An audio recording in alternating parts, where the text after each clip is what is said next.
Yoga. What comes to mind when you hear the word yoga? You may think of gurus, impressive or strange-looking postures, sitting cross-legged, meditation, or people chanting. You may also think of yoga bunnies carrying their mats around town. While yoga can be all of these things, it is actually so much more, and that's the beauty of it. Hi, my name is Anika, and in the next 6 episodes of our For the Love of Yoga series, we'll be looking at different aspects of yoga and how a practice can be gentle and even subtle, or it can be very physically strong. And through the correct application of yoga, whether you're a physically fit person or lead a more sedentary lifestyle, there really is a practice out there for everyone. Although what initially draws people to yoga is most often the physical practice, really yoga is a way to settle the mind. And it can help with stress and tension release, bring about relaxation, energize the body, and help with many physical and mental conditions. We're very pleased to have Davy Jones, yoga teacher and founder of the Brighton Yoga Festival here. We'll be chatting a bit more about Brighton Yoga Festival and the history of yoga later, but for now, Davy, could you tell me how you first got into yoga? Sure, yeah. I was about 47 and I hadn't done any physical exercise for years other than playing table tennis as a teenager and kicking a football around the park with my daughter. And I had a bit of a midlife crisis. I didn't feel good about myself, I didn't feel fit or healthy. And I read an article in a paper called Ashtanga Yoga, and it said it was brought Eastern mysticism and a good workout together, and I thought that sounds good for me. So I signed up for a beginner's course of Ashtanga Yoga, and I must say the very first class I went to was a bit off-putting. I was 20 years older than almost everybody else in the room. I was a different sex from most people in the room, and I couldn't touch my toes. But there was something even in the early days that was very addictive and challenging about it, which I really liked, and I've been doing it ever since. And now I'm 64 and I'm probably fitter, healthier and happier than I've ever been. That's really impressive. So you're from an Ashtanga Vinyasa background, which is a stronger practice, a more dynamic practice. And I was wondering, could you maybe demonstrate a sun salutation, which is a sequence used in Ashtanga Yoga? Sure. Would that be possible?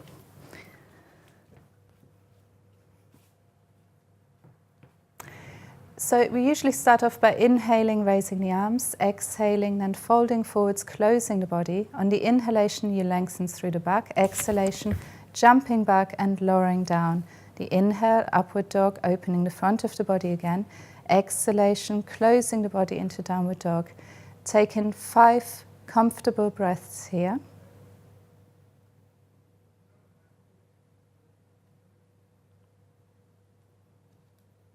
On the inhale, come forwards, lengthen through the back again. Exhale, closing the body. Inhalation, coming back up, reaching up. And as you exhale, lower the arms. Thank you very much. So while Ashtanga could be seen as one end of the spectrum in terms of strenuous practice, we can modify postures to make them less strenuous and even gentle, adapting them to the individual. I'm from a Vini Yoga background, and the word Vini Yoga actually means application. So when it comes to the Vini Yoga of yoga, we could work with something as strong as what Davy just demonstrated, or we could work with something more subtle, which I'll demonstrate now. And this would really depend on the person practicing. So I'm just going to show you a really simple movement which you can join in with at home.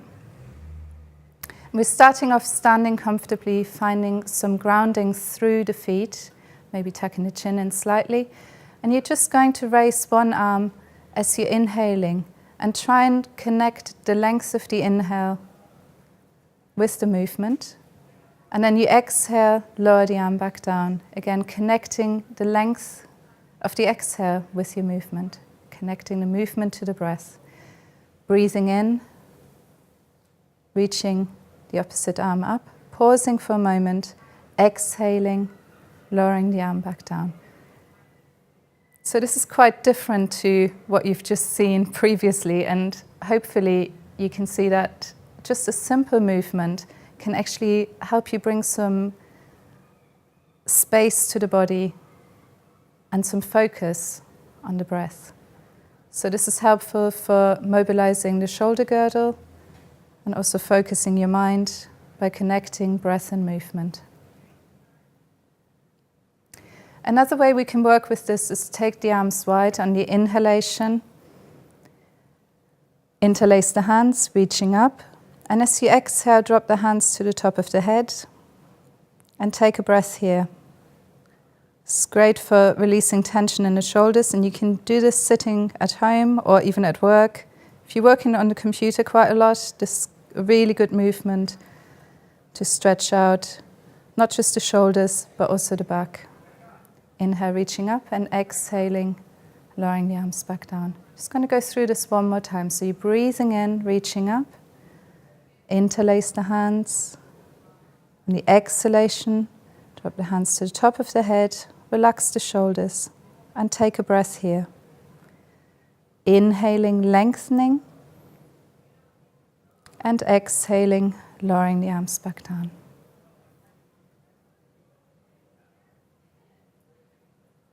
So doing simple arm raises is obviously quite a lot different to a sun salutation, and I hope this has shown that the practice can really be quite diverse. I'd just like to invite Davy to come back on stage. So in terms of postures, for every posture that we work with, we can do a variation of a posture and modify the posture. So, for example, with forward bending in an Ashtanga Vinyasa practice, the forward bend can be quite strenuous again, quite strong. Would you like to show us how you would work with a forward bend? Sure. And maybe talk us through it? So you'd bring the hands to the hips and lengthen out to the waist. Tip yourself forward from the hips, keeping the back long, the neck long. Dropping the hands down, taking the big toes. Inhaling and lengthening the spine, and exhale, relaxing forward over the upper body. Taking a number of breaths here. And then inhale, looking up. Exhale, bringing the hands back to the hips, and inhale back up to standing. So you can really feel the work in the back, but also in the legs when you're working with this. Yes. Okay. So a simplified version of this posture of a standing forward bend could be to just raise the arms to the front on the inhalation, and as you exhale, sweep the arms and bend the knees as much as you need to close the body, closing the upper body onto the thighs. Maybe staying here for a breath. And then pushing through the feet, inhaling, coming back up, reaching the arms up, lengthening through the body, and exhaling, lowering the arms to the front. So two quite different versions of the same posture. And again, demonstrating that there is really a way of modifying postures and a way of working with yoga postures for everyone. So Davy, yoga's been around for a very long time, yet it's become popular in the West quite recently. Could you tell us about the origins of yoga in the UK? Well, as you say, yoga's been around for thousands of years in the East and India in particular. For most of that time, the emphasis was really on things like meditation, yoga philosophy, chanting and breathing techniques. Yoga as we know it in the West today, with its focus on posture work and doing physical exercise, has only really been around since the Second World War, after a lot of people from the West went to study in India with international teachers like Iyengar, Pattabhi Jois and Jessica Char. What about yoga in the UK? Strangely enough, the first time yoga appeared on television in the 1950s was a series featuring a former British spy, a bit of a sort of James Bond character called Sir Paul Dukes, and he had 4 programs on television. And apparently he was someone who'd sort of learnt yoga as part of his physical exercise regime for its focus and its discipline and its endurance and so on. The second strange thing that happened was in 1954, Miss Britain, she decided to announce to the world that part of her fitness regime was doing yoga, and this caused quite a stir apparently. After that, what happened was a number of the big yoga teachers internationally came and visited the UK. So Iyengar came here in 1954, I think it was, and in 1960 the Maharishi Mahesh Yogi. Beatles? Yes, yeah. You might remember him from the Beatles. The Beatles followed him back to India back in 1967. And the other person who was really key to all this was a guy called Sir Wilfrid Clarke, and he set up the organisation that's now known as the British Wheel of Yoga. Of and he was someone who he found yoga when he was in India in the First World War. He got interested in Indian philosophy and he started lecturing about it and was asked to do some courses in Birmingham. And from that, yoga actually became part and parcel of the adult education programme in the UK. In fact, Iyengar yoga even became part of the curriculum of the Inner London Education Authority in 1969. And it spread, and most of the classes in the UK in the 1960s and the early 70s were actually in adult education. It's really interesting. So Davy, yoga's been around for a very long time. So who exactly was practicing yoga? Well, in general, it was so-called housewives. It was women at home who were interested in issues of health, well-being, childbirth, pregnancy, and wanting to sort of, and I use quotes, to keep fit and look younger.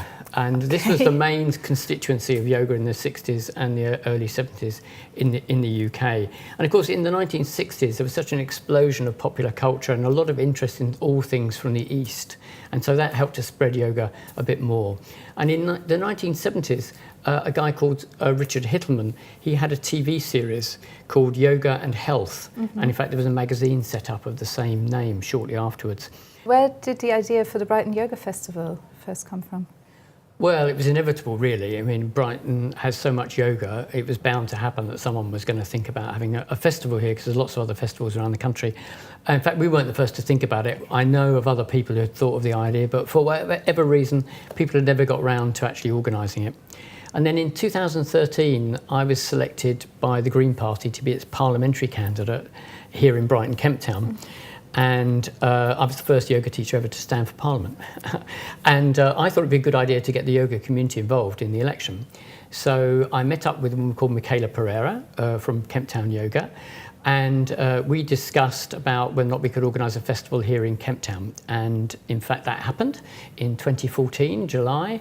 We had our first festival. We wanted it to be aimed at people who hadn't done yoga before. We wanted it, obviously some people from the yoga community came as well, but lots of people had never tried it before. So it was a free festival. We were lucky. We had a really sunny day. It was a great time. We had 1,500, nearly 2,000 people came. Very good feedback. And so we had a good first year's festival. And then we realised, oh God, we've got to do it again.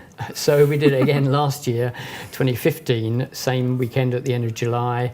It went very well. Again, we had 2,000 people.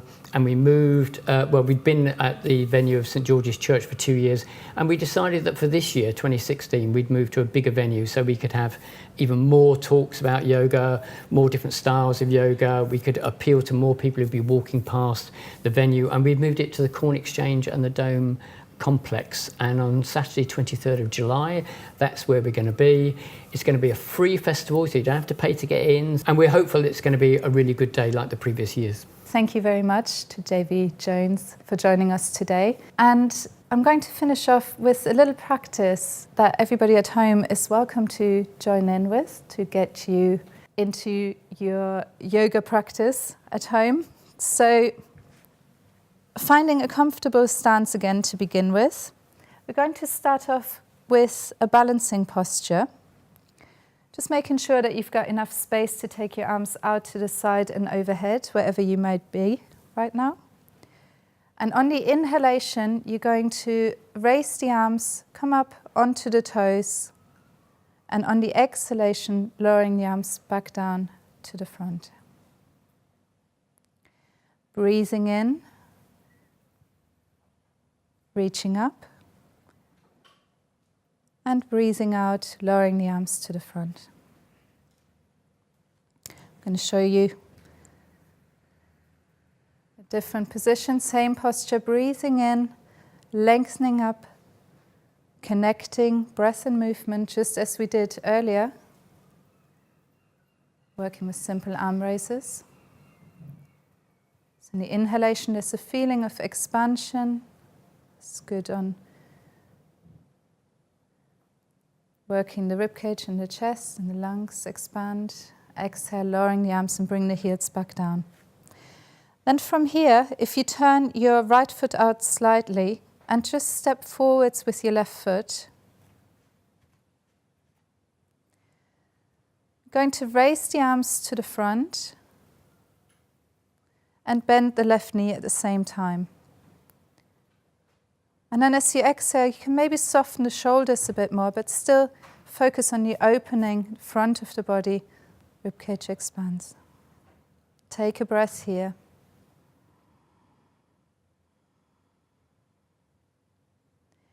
Inhaling, reaching the arms up, and as you exhale, lower the arms to the front and straighten the leg. Working with this again on the inhalation, raising the arms, bending the knee. Back leg stays straight, and on the exhalation, soften the shoulders. Take a breath here.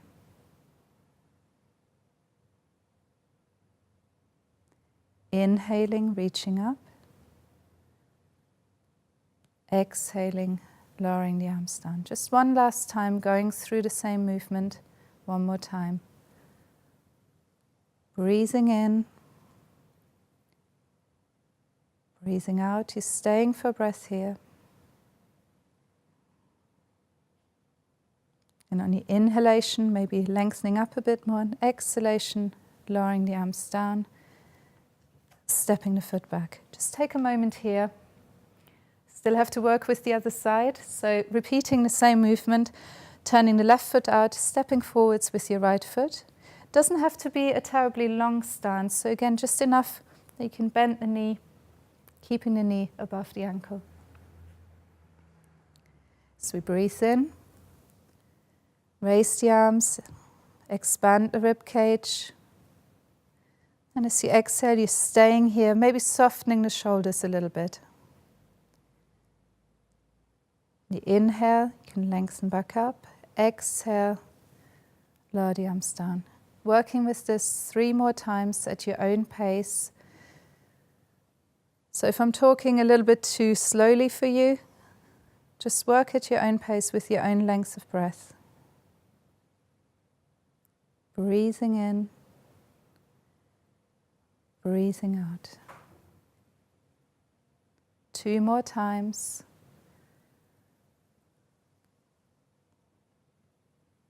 Focusing on comfortably lengthening the breath.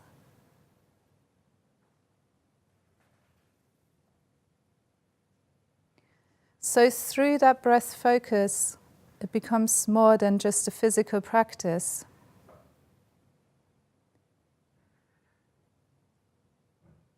Because the focusing of the mind can give you a little bit of space as well. So you're stepping back. If you feel that you've had a really busy day or there's lots of things going on, connecting breath and movement and focusing the mind in this way can be a really good way to create some space. So one last posture. Simple forward bend. If you were with us earlier, first part of this episode, you may remember this. Breathing in, reaching the arms up, and as you exhale, folding forwards, placing the hands on the lower back, softening the knees. As you breathe in, you come back up. And as you exhale, lower the arms back to the front. Going through that 3 more times. Inhaling, reaching up, creating length in the body. Exhaling, softening the knees to take the pressure off the back. Closing the body and just relaxing down. You can always take a breath here. Coming back up. Inhale. Exhale, lower the arms. So generally speaking, when you're working with postures that open the body, you do this on an inhalation. And when you're closing the body, you would do this on an exhalation.